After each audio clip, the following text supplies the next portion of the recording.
오늘 말씀은 생명의 빛을 얻으리라 하는 제목으로 전하도록 하겠습니다. 하나님께서 인류에게 주신 가장 본질적인 축복 가운데 하나는 과연 어떤 것들일까 생각을 해보게 되면 그 중에 하나는 여러분 빛이라고 하는 겁니다.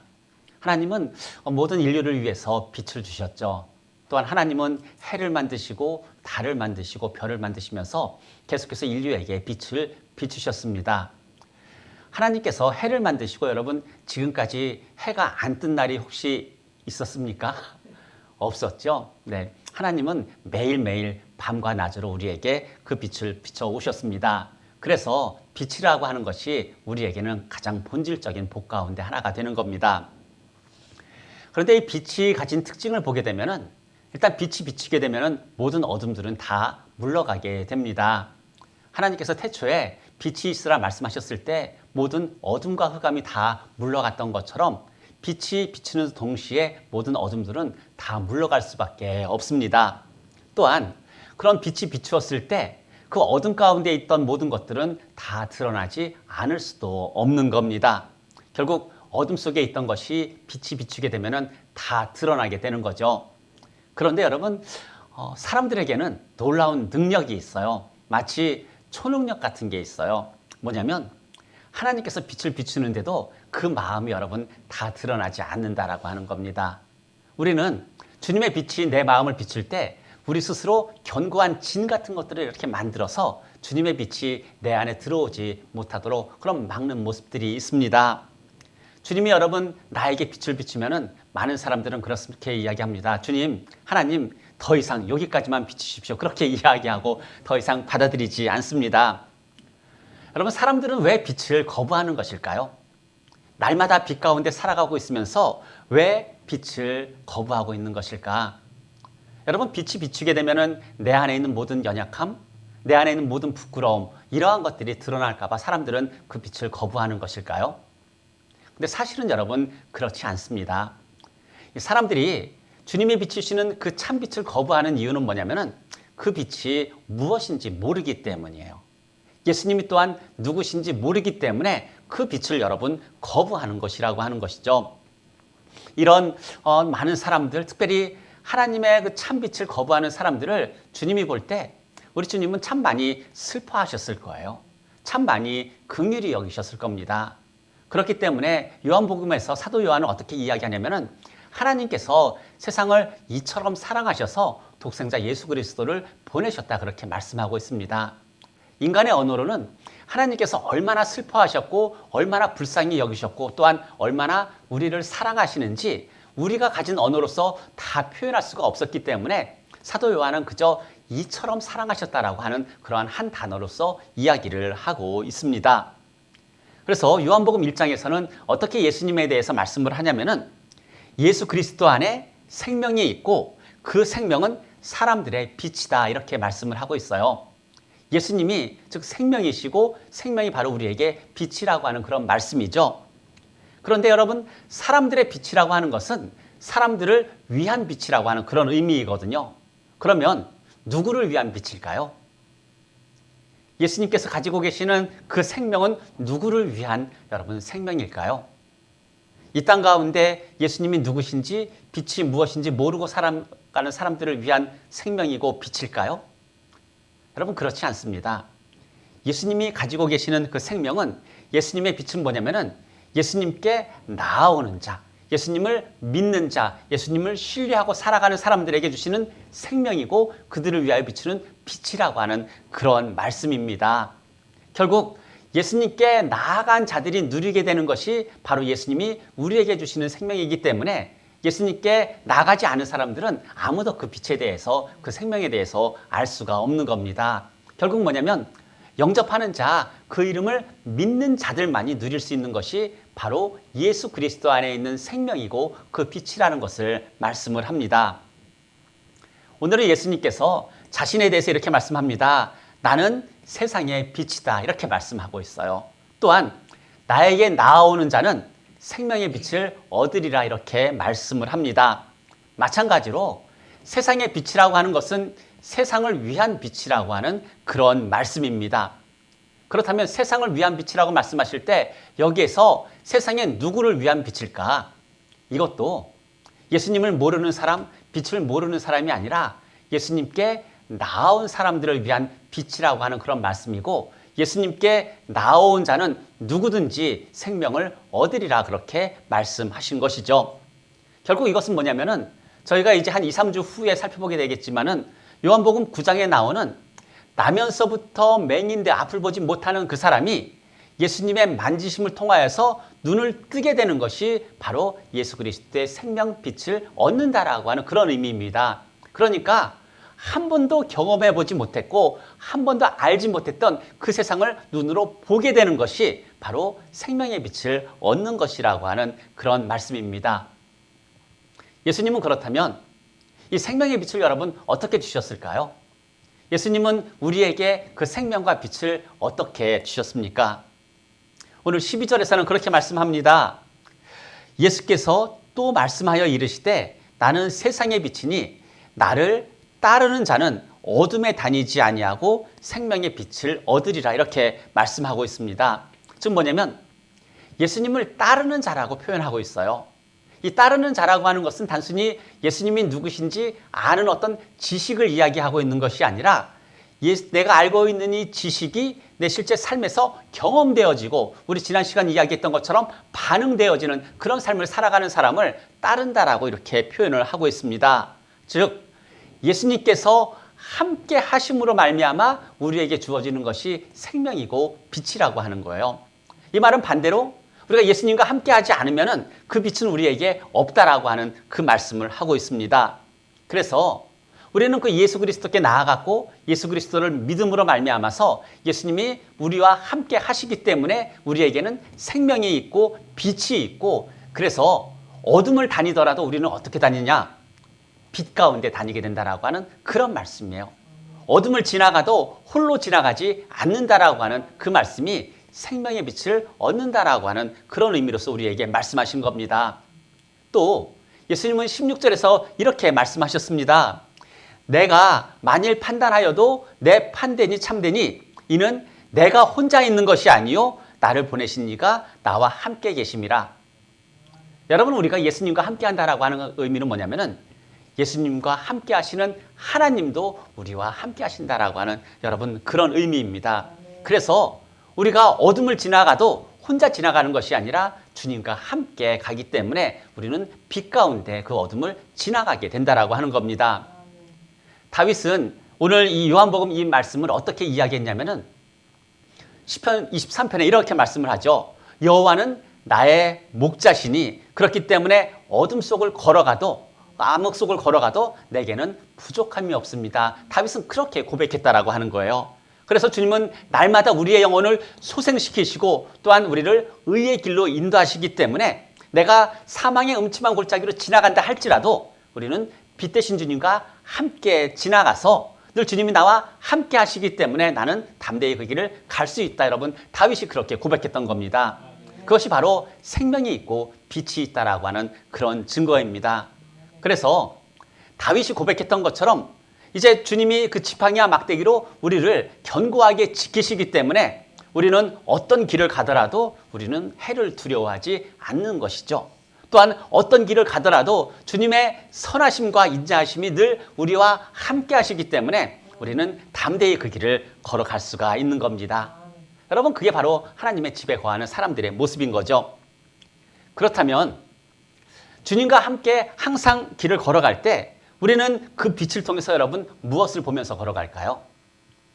어둠 속에서 우리가 주님과 함께 걸어가는데 빛이신 주님과 함께 걸어가기 때문에 우리는 무언가 보면서 걸어가게 되는데 과연 우리는 무엇을 보면서 걸어갈까? 바로 하나님의 진리라고 하는 거예요. 우리가 그 빛 가운데 바라보는 것은 뭐냐면은 하나님의 진리라고 하는 건데 그 진리는 뭐냐? 예수 그리스도 안에 생명이 있고 예수 그리스도 안에 빛이 있고 예수 그리스도 안에 구원이 있는 것을 우리는 늘 주님 안에서 보면서 확인하면서 걸어가게 된다라고 하는 겁니다. 즉 주님의 사랑이 있고 주님의 긍휼하심이 있고 주님의 인자하심을 매일매일 경험하면서 그 암흑 속을 걸어가는 것이 바로 주님과 함께하는 사람들의 모습인 겁니다. 오늘 유대인들은 여러분 어떤 모습일까요? 우리는 세상의 암흑 속을 걸어가도 빛 대신 주님과 함께 걸어갑니다. 유대인들은 어떨까요? 혼자 걸어가는 사람들이에요. 플래시라이트 하나 없이 그냥 걸어가는 사람들이 여러분 오늘 말씀 가운데 나오는 유대인들입니다. 그런데 안타까운 건 뭐냐면은 그렇게 암흑 속을 걸어가고 있으면서도 그게 암흑인 줄 모르는 거예요. 어둠인 줄 모르는 거예요. 왜냐하면 너무나 익숙해져 있기 때문에, 너무나 나에게 잘 맞는 옷처럼 그렇게 입고 있기 때문에 어둠을 지나가도 어둠인지 모르고 있습니다. 오히려 어떻게 하느냐? 세상의 빛이라고 말씀하시는 그 예수님에 대해서 그 증언은 거짓되다 이렇게 반박하고 있습니다. 여러분 누구의 말이 옳을까요? 오늘 요한복음을 기록한 사도 요한은 우리에게 묻습니다. 예수님의 증언이 옳은가? 즉 세상의 빛이라고 말씀하시는 예수님의 증언이 옳은가? 아니면은 예수님의 증언은 거짓이라고 말하는 유대인들이 옳은가? 우리에게 묻고 있는 거예요. 여러분 너무나 어리석은 질문처럼 그렇게 들리지 않습니까? 근데 이 질문을 조금 바꿔서 그렇다면 예수님의 증언이 참되다는 것을 우리가 아는데 예수님의 증언이 참되다라고 하는 그 증거는 과연 무엇일까요? 우리는 어떤 근거로 예수님의 말씀이 참되다라고 그렇게 판단을 할 수가 있는 것일까요? 오늘 거기에 대해서 예수님은 이렇게 말씀을 합니다. 내가 어디에서 오고 어디로 가는지 나는 아는데 그렇지만 너희는 내가 어디에서 오고 어디로 가는지 너희는 모른다 그렇게 말씀하고 있어요. 이 말의 의미는 뭐냐면은 어떤 옳고 그름을 판단할 때 그 근거는 뭐냐면 즉 증언이라고 하는 것은 뭐냐면은 아는 사람만이 할 수 있다라고 하는 거예요. 본 사람만이 할 수 있고 들은 사람만이 할 수 있다라고 하는 것이 증언이라고 하는 거죠. 그런데 예수님께서 하시는 말씀은 뭐냐면은 나는 모든 것을 보았고 모든 것을 들었고 내가 그곳에 있었다라고 하는 거죠. 예수님은 알기 때문에 증언하신다라고 하는 거예요. 반대로 유대인들은 어떻습니까? 너희는 모르면서도 증언하고 있다라고 하는 이 말씀을 하고 있는 거죠. 그러니까 거짓 증언하고 있는 것을 예수님께서 말씀하고 있기 때문에 결국 예수님의 말씀이 참이라고 하는 증거는 예수님은 보았고 알았고 그곳에 계셨기 때문에 증언하신다라고 하는 그 이유 때문에 주님의 말씀이 참인 것을 우리도 인정하게 된다라고 하는 겁니다. 반면에 유대인들은 전혀 그렇지 못했죠. 그런데 여기에 예수님께서는 다시 두 가지 증언을 이야기합니다. 먼저 내가 나를 위해서 증언하고 또한 나를 보내신 아버지께서도 나를 증언한다 이렇게 말씀을 하고 있는 겁니다. 왜냐하면 유대인들의 법에는 두세 명의 증인에 의해서 이제 모든 재판을 하라고 그렇게 말씀이 나와 있기 때문이죠. 그러자 유대인들이 묻습니다.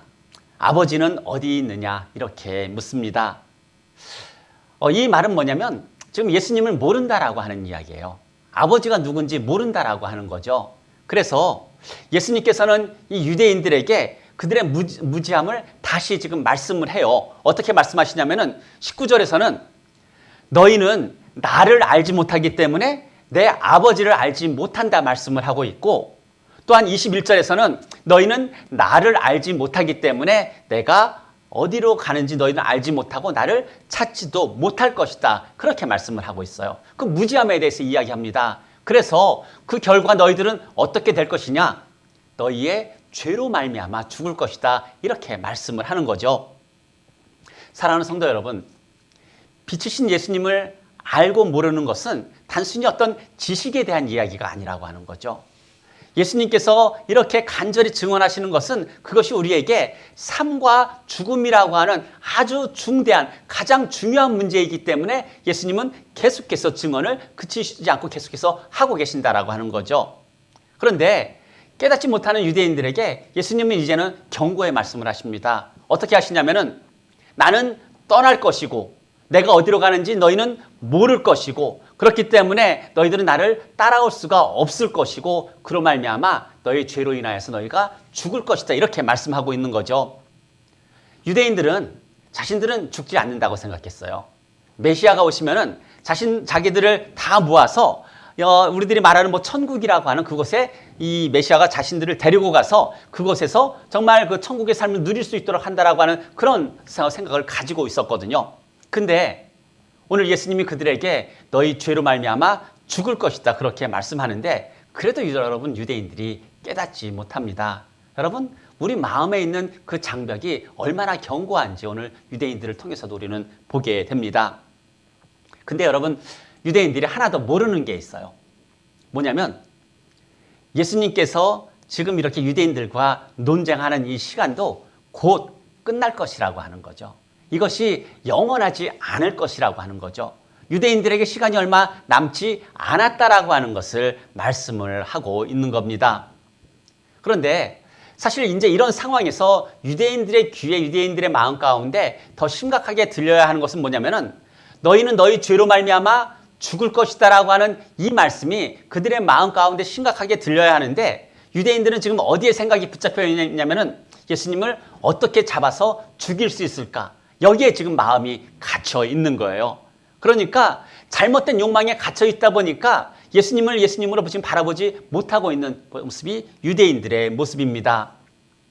그런데 그런 유대인들에 대해서 예수님은 계속해서 불쌍히 여기셨어요. 그들을 긍휼히 여기셨습니다. 그러면서 그들에게 다시 자세하게 설명합니다. 왜 너희들이 내가 가는 곳에 올 수 없는지를 설명을 합니다. 이렇게 설명하죠. 너희는 아래에서 났고 나는 위에서 났으며, 그렇죠? 기본적으로 그 출신이 다르다라고 하는 거예요. 그 다음에 너희는 이 세상에 속하였고 나는 이 세상에 속하지 아니하였다. 그렇기 때문에 너희는 죄로 말미암아 죽으리라, 이렇게 말씀하셨습니다. 결국 예수님과 유대인들은 다르다라고 하는 거예요. 출신지도 다르고 속한 것도 다르고 또한 살아가고 있는 생명조차도 다르다라고 이렇게 말씀을 하고 있는 거예요. 공통점이라고 하는 것은 단 1도 없다라고 예수님 지금 말씀하고 있는 거예요. 근데 예수님은 유대인들을 불쌍히 여기셨어요.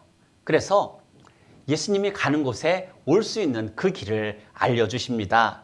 그것을 어떻게 말씀하셔 주시냐면은 내가 그인 줄 믿지 아니하면, 너희가 믿지 아니하면 너희는 죄 가운데 죽으리라, 이렇게 말씀하셨다라고 하는 거죠. 결국 예수 그리스도를 메시아로 믿는 것만이 지금은 너와 나 사이에 단 1도 공통점이 없지만 나를 믿음으로 말미암아 우리는 같은 곳에서 같은 삶으로 같은 생명을 가지고 살아가는 그런 존재가 된다라고 하는 것을 예수님은 지금 말씀하고 있는 겁니다. 그런데 참 유대인들이 무지하죠. 예수님께 어떻게 말하냐면은 당신은 누구십니까? 이렇게 묻습니다. 여러분, 지금까지 참 많은 사람들이 그렇게 물어온 질문이에요. 이 세상에 지금 예수님이 오시고 나서 2000년이 넘는 그런 시간이 지났음에도 불구하고 이 시간 동안 수많은 사람들이 여러분 예수님께 했던 질문이 당신은 누구십니까? 라고 하는 그런 질문입니다. 유대인들은 왜 25절에서 예수님에 대해서 당신은 누구십니까? 이렇게 갑자기 물어보았을까요?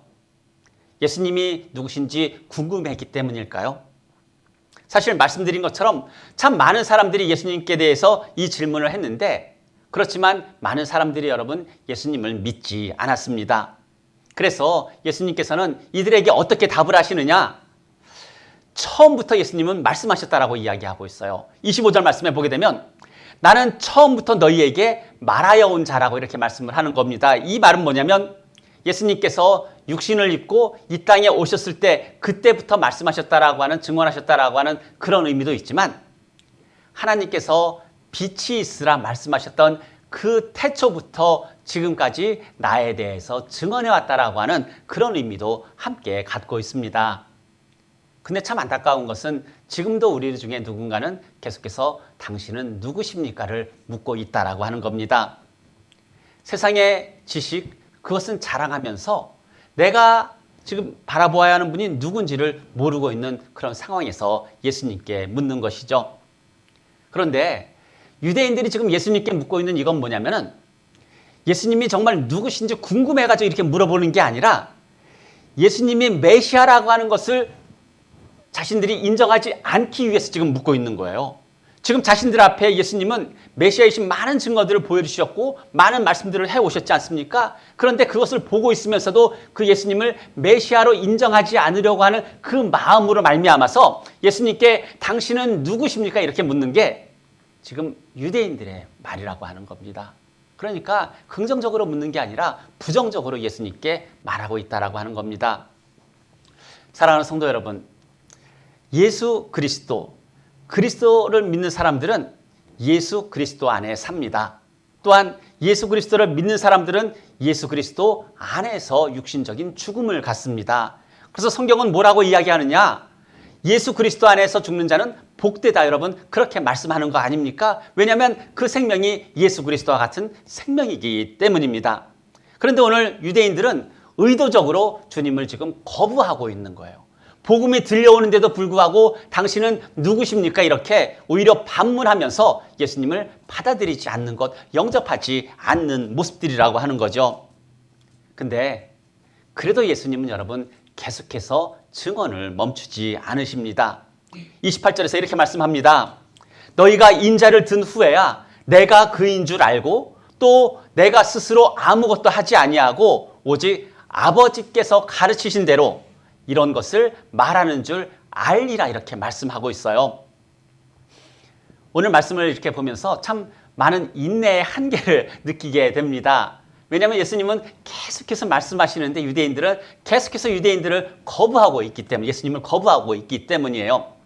그런데 예수님은 우리처럼 어떤 한계를 느끼지 않으셨어요. 계속해서 불쌍히 여기시고 긍휼히 여기셨고 또 예수님에 대해서, 하나님에 대해서 계속해서 여러분 증언하셨습니다. 근데 예수님이 왜 그렇게 하셨을까요?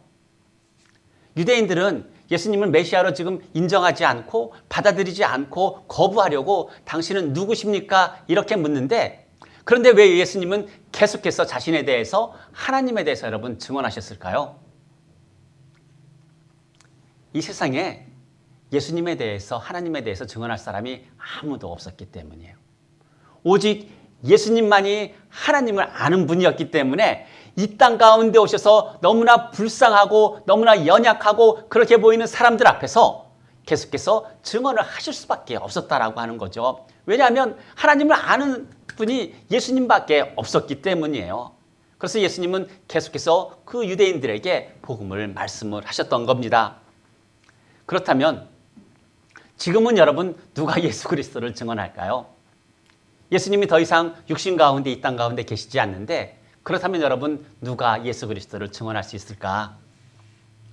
하나님의 은혜로 주님을 먼저 믿고 살아가는 저와 여러분이 예수 그리스도를 증언할 사람이라고 하는 거예요. 그래서 예수님께서 어떻게 말씀하셨습니까? 부활하신 다음에 그다음에 이제 하늘로 올라가시면서 이렇게 말씀하셨죠. 오직 성령이 너희에게 임하시면 너희가 권능을 받고 또한 예루살렘과 온 유대와 사마리아와 땅끝까지 이르러 내 증인이 되리라. 여러분 그렇게 우리에게 부탁을 하셨던 겁니다. 왜냐하면 이제 이 땅 가운데서 예수 그리스도를 증언한 사람이 저와 여러분들밖에 없기 때문이에요. 주님을 먼저 믿고 있는 우리들밖에 예수님에 대해서 말할 수가 없기 때문이에요. 우리는 그 빛을 보았고 그 생명을 가지고 지금 살아가고 있기 때문에 우리는 그 예수 그리스도를 증언할 수가 있는 겁니다. 그렇다면 여러분 예수 그리스도 어떻게 증언하십니까? 보통 우리 전도하러 나가면 이제 말로써 예수님에 대해서 이야기하지 않습니까? 근데 예수님께서 마태복음에서 이렇게 말씀하셨어요. 8가지 복에 대해서 우리에게 말씀을 하시면서 먼저 우리에게 중요한 원리 하나를 알려주셨는데 뭐냐면은 그것은 세상의 소금이고 세상의 빛이라는 말씀이에요. 여러분 근데 세상의 소금이고 세상의 빛이라고 하는 그 말씀을 하시면서 예수님이 먼저 세상의 빛이 되고 세상의 소금이 되라고 하는 그 말을 어디에 적용하라고 말씀하셨냐면은 먼저는 가정이라고 하는 것입니다. 가정에서 먼저 빛이 되고 소금의 역할을 하라고 하는 거예요. 소금의 짠맛을 잃어버리지 말라고 말씀하셨어요. 그리고 함께 살아가고 있는 즉 예수 그리스도 안에서 형제 자매 안에서 먼저 빛과 소금이 되라 그렇게 말씀을 하셨던 겁니다. 그리고 나서 세상에 나가서 너희들이 복음을 증거해라 그렇게 말씀하셨던 것이죠. 결국 예수 그리스도를 증언한다라고 하는 것은 우리의 어떤 말로써 증언되는 것이 아니라 우리 가정이 주님 안에서 화목하게 될 때 그것이 예수 그리스도를 증언한다라고 하는 거예요. 또 우리 교회가 주님 안에서 하나됨을 유지하게 될 때 그것이 세상에 대해서 예수 그리스도를 증언하는 모습이라고 주님은 우리에게 말씀을 하셨습니다. 또한 이 말씀을 하시고 나서 바로 이어서 하신 말씀이 뭐냐면은 예물을 제단에 드리려다가 가서 내 형제에게 원망 들을 만한 일이 생각이 나거든 예물을 제단 앞에 두고 먼저 가서 형제와 화목하고 난 다음에 와서 그 예물을 드려라. 그렇게 말씀하셨다라고 하는 겁니다. 사랑하는 성도 여러분, 주님을 증언하는 것, 그것이 가정에서 먼저 일어나지 않으면은 이제 고린도전서에 나오는 것처럼 아무리 우리가 예언을 하고 방언하는 능력이 있어도 뭐 합니까? 사랑이 없으면 여러분 우리는 꽹과리라고 이렇게 말씀하지 않습니까? 바로 그 이야기를 하고 있는 겁니다. 그렇기 때문에 우리가 매일매일 물론 이제 예배 시간마다 이제 가정에 대해서 말씀을 드리지만은 가정이 먼저 주님 안에서 화목해야 되는 거예요. 가정이 먼저 주님을 잘 믿는 그런 가정이 되어야 하는 것이고, 또한 교회가 화목하게 될 때, 하나됨을 유지하게 될 때 세상이 교회를 바라보면서 예수 그리스도를 알게 된다라고 하는 겁니다. 그래서 예수님 말씀하시는 것이 세상에 나가서 빛을 비추는데 세상 사람들로 하여금 누구를 보게 하느냐? 나를 보게 하라, 그렇게 말씀하셨던 겁니다. 그 빛이 결국 세상 사람들이 나를 볼 수 있도록 나를 비춰주고 있는 거예요. 그래서 세상 사람들이 나를 보면서 누구를 보느냐? 예수 그리스도를 볼 수 있게 하라, 그렇게 말씀하셨다라고 하는 겁니다. 사랑하는 성도 여러분, 오늘 예수님이 포기하지 않고 계속해서 유대인들에게 이제 예수님에 대해서, 하나님에 대해서 증언하실 수밖에 없었던 것은 이 당시에는 예수님밖에 아는 분이 없었기 때문이에요. 그러나 지금은 누가 아느냐? 저와 여러분들밖에 없습니다. 다른 대안이 없다라고 하는 거예요. 그렇기 위해서 먼저 가정이 여러분 주님 안에서 화목하게 되시기를 예수님의 이름으로 축복합니다. 또한 주님께서 세우신 이 교회, 이 땅 가운데 있는 모든 예수 그리스도의 교회가 하나됨을 이룰 수 있기를 우리 성도님들 계속해서 기도를 해주시기를 부탁을 드립니다. 그렇다면 우리가 비록 어둠의 음침한 골짜기를 지나간다 할지라도 생명의 빛이 우리와 함께 하시고, 예수님이 우리와 함께 하시고, 성령님이 우리를 도우시고, 또한 예수님과 함께 하시는 그 하나님이 우리와 함께 하시기 때문에 우리는 하나님이 기뻐하실 그 일들을 능히 감당하며 살아갈 수 있을 줄로 믿습니다. 이제 그 길 가운데, 그곳 가운데 먼저 나아가는 저와 여러분 되시기를 예수님의 이름으로 축복합니다. 우리 기도하겠습니다. 사랑이 많으신 하나님 아버지, 감사합니다. 이번 한 주도 생명의 빛 되신 주님을 따라 항상 주님과 동행하기를 소망합니다. 마음과 생각뿐만 아니라 말과 행동에서 주님의 인격을 닮아가게 하여 주시고, 육신을 따라 판단하지 않게 하여 주시고, 오직 예수 그리스도의 증인으로 가정의 화목과 교회의 하나됨을 위하여 함께 기도하는 자로 살아가게 하여 주옵소서. 감사드리며 예수님의 이름으로 기도드립니다. 아멘. 우리 함께 찬양하겠습니다.